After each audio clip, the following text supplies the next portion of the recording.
What is going on, everyone? Welcome back, and today I'm going to be ranking the top 10 movies from 2023. I have seen a ton of movies this year. I haven't seen all of them, but I'm going to be giving you my list for the 10 best. The description is going to show the list of all the movies I've seen, so you can not bully me or bully me, whichever one you want to do, in the comments below. Coming in at number 10, we have Aquaman and the Lost Kingdom, and this is the dumbest movie by far on my list, but it is very enjoyable. It's my delicious garbage movie for the year. Some of the CG scenes should be a screensaver on my computer. And for the first time in a long time, a comic book movie has used a massive set piece and background to do some of their action scenes, so I really enjoyed that. The characters here are not very fleshed out whatsoever, but we kind of knew that was going to happen with the universe ending and James Gunn taking over the DC. And so I went into Aquaman 2 without looking at any of the critical reception, and I like to keep it that way. I still don't know what the scores are, so I'm sure they didn't do great. But yeah, this was my delicious garbage movie of the year, and I'm not ashamed to put this in the top 10 movies of the year. At number 9, we have The Hunger Games: Ballad of Songbirds and Snakes. And for two parts of this movie, it was amazing. And I quite literally mean two parts, because there's part 1, part 2, and part 3. It's part 3's lacking of convincing me that Snow would have turned that crazy at the end and Lucy Gray wouldn't have trusted him, that it just kind of lost me at the end. But overall, it was a great entry in the Hunger Games franchise. I think it's the worst one, but I do think it had a lot to offer. A lot of the performances were good, and I even liked Rachel Zegler here. Coming in at number 8, we have The Creator. The Creator was a beautiful movie with an amazing child actor. She did an absolutely amazing job here. David Washington's performance was great here as well, but other than them two, the cast is pretty forgettable, and I'm not sure anybody can recall any of the characters' names, but the characters aren't the main reason this is on my top 10 list. I think we all can agree the visuals in this movie are stunning, and that is why it makes it here. I'm guessing this should win Best Visual Effects at the Oscars, but who knows? Last year, Cocaine Bear beat Avatar, so we don't really know what they're going to pick for us, but I'm willing to guess that this one will win.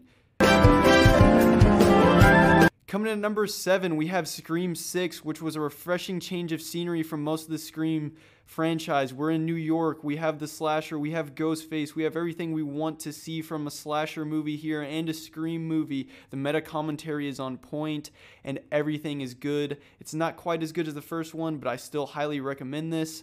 Sadly, I can't support all the things the actresses and stuff are supporting in this movie, but I do hope that Scream 7 will eventually be made. Mission Impossible: Dead Reckoning comes in at the 6th spot, and this may be the second best film in the Mission Impossible franchise. And yes, Fallout is better. Thank you, Mr. Henry Cavill, for that one. But this is another solid film from Tom Cruise. Peggy Carter was a nice addition to the franchise, but I will have to go that this movie is just good for now. It could become great if part 2 is great, because to me, it really felt like it was a part 1 to a 2-part event. Right in the middle of our rankings, we have what didn't turn out to be a B movie with The Sound of Music. This movie juggles some difficult source material, but it puts everything wrapped neatly into a bow where you can understand it. I do not agree with most of the critics on this movie. I think this movie's fairly good, and I don't really like the critique of, oh, well, we want to see a little bit more of what's going on. I don't think anybody wants to see child trafficking. That might just be me, but I thought this movie was eye-opening enough to understand what was going on. So overall, I think this was a great movie.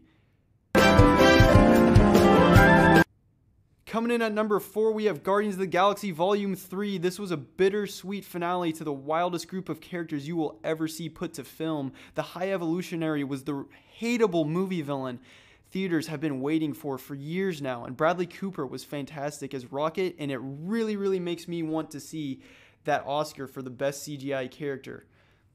Creep is my favorite song to be added to any Guardians film ever. That might be controversial. Let me know which one of the songs from their movies is your favorite.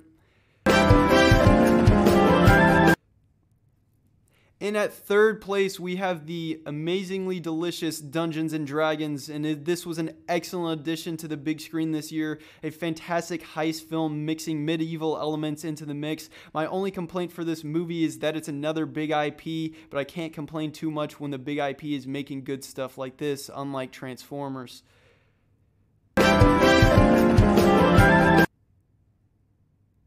Coming in at number 2, we sadly have Spider-Man Across the Spider-Verse. I know this is going to be crazy. This year we had 2 great spots for number 1 and 2. I juggled back and forth between which one of these films I'd put 1 and 2. This is one of the smartest films you will ever see. Spider-Verse's understanding of Spider-Man's character on a fundamental level is just extraordinary, and Across the Spider-Verse we finally get to see them take that understanding and pin Spider-Man to have a challenge that he has not faced before, where you challenge the fundamental being of who Spider-Man is. There's virtually nothing wrong with this movie, and if you ever want to hear me talk more about it, go check out my summer 2023 rankings video.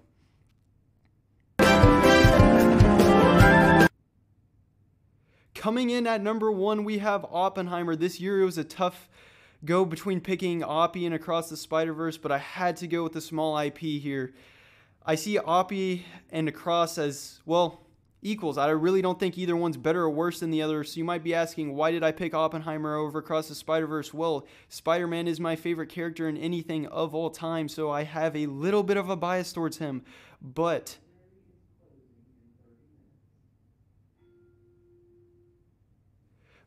I think Oppenheimer does an amazing job of bringing small IPs back to the big screen. I'm predicting a Best Picture winner from this one, as well as a Best Actor in Cillian Murphy, Best Screenplay, Best Supporting Actor in Robert Downey Jr., and this movie is cinema, and you should go check it out. As always, thank you guys for watching, and may God bless your day, and remember that someone out there loves you and you matter to someone.